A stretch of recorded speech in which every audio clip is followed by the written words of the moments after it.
ફટાકડા ફોડવામાં કેટલાક યુવકોની બેદરકારીએ નિર્દોષ કિશોરીનું જીવ લઈ લીધો। ગોઝારી આ ઘટનાના સીસીટીવી જાહેર થયા છે, જેમાં જોઈ શકાય છે કે કેટલાક યુવકોએ ફટાકડો સળગાવ્યો છે। બાદમાં એ ફટાકડામાંથી ગોળીની જેમ કંઈક છૂટે છે અને આ રીતે કિશોરીના કપાળમાં લાગે છે, જેના કારણે કિશોરી બેભાન થઈને ઢળી પડે છે। ઈજા એટલી ગંભીર હતી કે સારવાર દરમિયાન કિશોરીનું મોત થઈ ગયું। ધ્રુજાવી નાખે એવી આ ઘટના અમદાવાદના ચેનપુર મેઘા આર્કેડ નજીકની છે, જ્યાં કેટલાક યુવકોએ લોખંડની પાઇપમાં ફટાકડા ભરીને ફોડ્યા।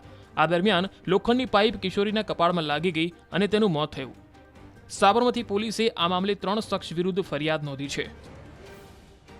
બનાવમાં તો ભાઈ એવું છે કે અમારા ચેનપુર વિસ્તારનો કુંતેશ્વર મહાદેવ છે, બહુ પ્રખ્યાત છે અને એના આ જ 4 રસ્તા ઉપર છેલ્લા 3 વર્ષથી આવી પાઇપો ઉપર અંદર વસ્તુને સમજો કે 12-15 મિર્ચી સૂતળી આવું બધું ભરીને ફોડવાનું કામ ચાલી રહ્યું છે, બરાબર છે।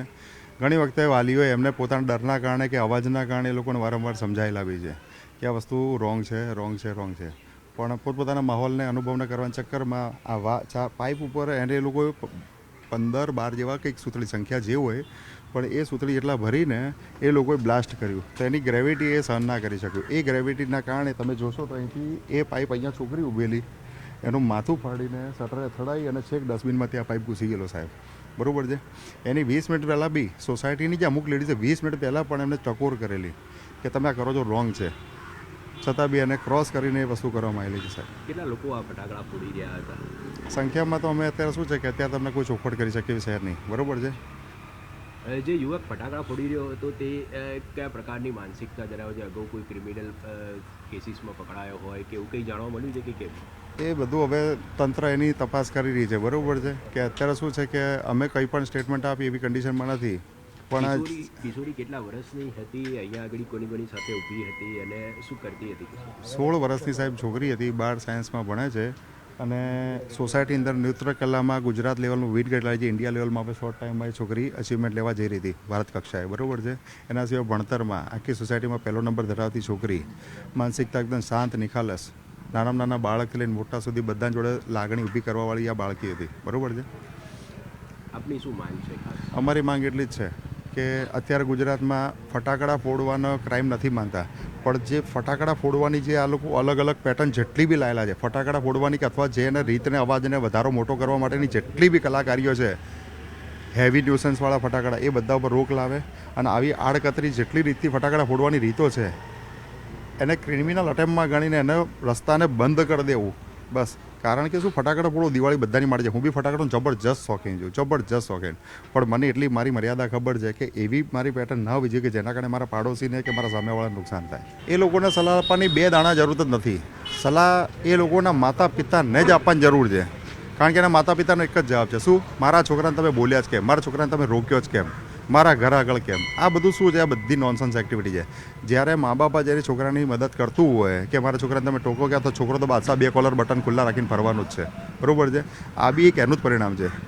આજે હું તમને સત્ય ઘટના કહું છું, આજે અમે વાતચીત થઈ, બધા ક્લેરિટી થઈ, તો પણ એ મા બાપની જ ભૂલો છે કે છોકરાઓને જ્યારે એ કમ્પ્લેન કરે છે ત્યારે જે લોકો એક્શન લેવી જોઈએ કે મારો છોકરો ક્યાંક એક બે રોંગ એક્ટિવિટી કરે છે, એ છોકરાને શું કહેવાના હતા? કારણ કે એને મા બાપનો સપોર્ટ છે, સિમ્પલ।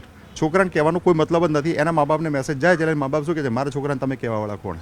તો એ દરેક માતા પિતાને હાથ જોડી નમ્ર વિનંતી કરું છું કે તમે પહેલાં તમારો છોકરો કોઈ જો તમને કમ્પ્લેન કરે તો એને રોંગ ના લો, એને સમજો, પહેલાં ડીપમાં જાઓ તમે કે છોકરો કરે છે સાચું છે ખોટું છે, અને જો સાચું બોલતો હોય સામેવાળો તો 100% તમારા છોકરાને ઠપકો આપતા 2 સેકન્ડ વિચાર ના કરો।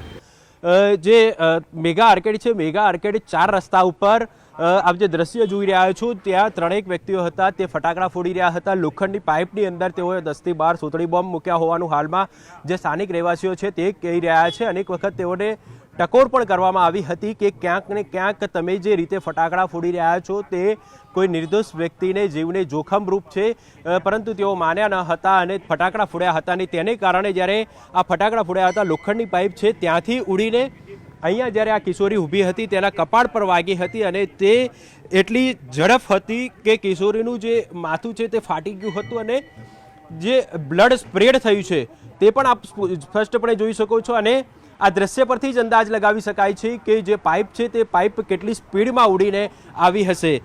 ત્યારબાદ આ પાઇપ છે તે અહીંયા આ જે શટલ છે, દુકાનનું શટલ છે, ત્યાં અથડાઈ હતી અને ત્યાં પણ આપ જોઈ શકો છો અહીં આ નિશાન છે તે સ્પષ્ટપણે જોઈ શકાય છે। એટલે આ જે પાઇપ છે તે અહીંયા અથડાયા બાદ સામેની તરફ એક ડસ્ટબિન પડ્યું હતું અને તે ડસ્ટબિન પ્લાસ્ટિકનું ડસ્ટબિન છે તે પણ તોડી પાડ્યું છે. એટલે કેટલી સ્પીડમાં આ પાઇપ આવી હશે તેનો સ્પષ્ટપણે અંદાજ છે તે આ દ્રશ્યો પરથી જ લગાવી શકાય છે. જ્યારે સમગ્ર ઘટનાની જાણ છે તે પોલીસને કરવામાં આવી હતી ત્યારે સાબરમતી પોલીસ છે તે ઘટના સ્થળ પર પહોંચી હતી અને સાબરમતી પોલીસ દ્વારા હાલમાં 3 વ્યક્તિઓ વિરુદ્ધમાં ગુનો દાખલ કરવામાં આવ્યો છે અને સમગ્ર મામલે વધુ કાર્યવાહી શરૂ કરવામાં આવી છે.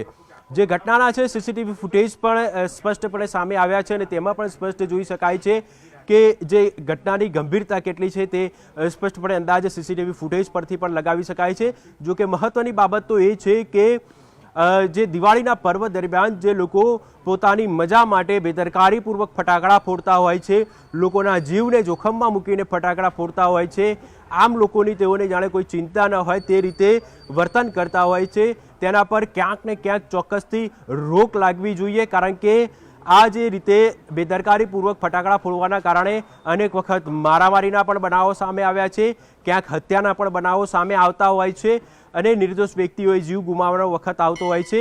એટલે હવે આ પ્રકારનું વર્તન કરનારા લોકો સામે ચોક્કસથી કડકમાં કડક કાર્યવાહી થવી જોઈએ તેવી પણ સ્થાનિકોની માંગ છે અને આ પ્રકારના જે બનાવો બનતા અટકે તે માટે જાહેરમાં બેદરકારીપૂર્વક ફટાકડા ફોડતા હોય તેઓની સામે કાયદેસરની કાર્યવાહી થવી જોઈએ. આપ શું કહેશો, કયા પ્રકારની કાર્યવાહી થવી જોઈએ? સાચી વસ્તુ સામે લાવે એ કાર્યવાહી થવી જોઈએ. આમાં છે કે છોકરીના બાપ જ જે પાઇપની વસ્તુ ચાલે છે એ છોકરીના ફાધર જ બનાવેલી 2-3 વર્ષ પહેલાં એમણે જ બનાવી હતી વસ્તુ આખી અને અત્યારે જ વસ્તુ એમને સામે પડી છે આખી એવું છે. અને એમણે જ બતાવ્યું કે છોકરો તમે આ વસ્તુ તમે કરો, આ વસ્તુ છે આખી. આપ જે જોઈ શકો છો અહીં આ બનાવ બન્યો હતો. હાલમાં તો સાબરમતી પોલીસ દ્વારા 3 વ્યક્તિઓ વિરુદ્ધની અંદર ગુનો દાખલ કરીને વધુ કાર્યવાહી શરૂ કરવામાં આવી છે અને સમગ્ર મામલે હાલમાં જે સીસીટીવી ફૂટેજના આધારે પણ પોલીસે તપાસ શરૂ કરી છે.